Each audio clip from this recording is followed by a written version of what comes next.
Hello everyone, আসসালামু আলাইকুম। সবাই কেমন আছেন?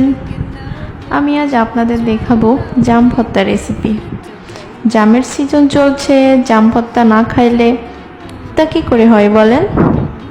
তাই তো আমি আপনাদের মাঝে নিয়ে আসলাম দুর্দান্ত স্বাদের জাম ভর্তা রেসিপি। তো প্রথমে আমি কিছু জাম নিব এবং সেগুলোকে ভালো করে ধুয়ে নিব। এরপর একটা পরিষ্কার পাত্রে জামগুলোকে নিয়ে হাতের সাহায্যে খুব ভালো করে পিষে বা ভর্তা করে নিব। দেখেন আমি জামগুলোকে ভর্তা করে নিচ্ছি। তোমার জামগুলো ভর্তা করা শেষ। এরপর হচ্ছে মাখানো পালা। এই জামটা মাখানোর জন্য আমি 2টা মরিচ কুচি,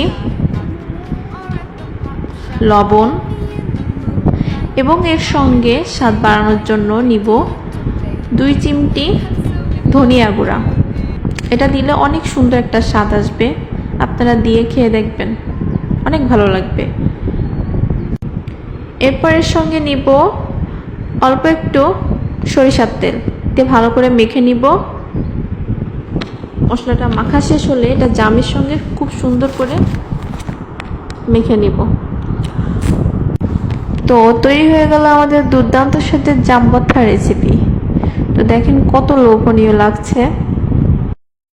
তো আপনারাও বাড়িতে বসে ঠিক এভাবেই জাম ভর্তা রেসিপি করে খাবেন এবং আমাকে জানাবেন কেমন লাগে। একবার খেলে বারবার খেতে মন চাইবে।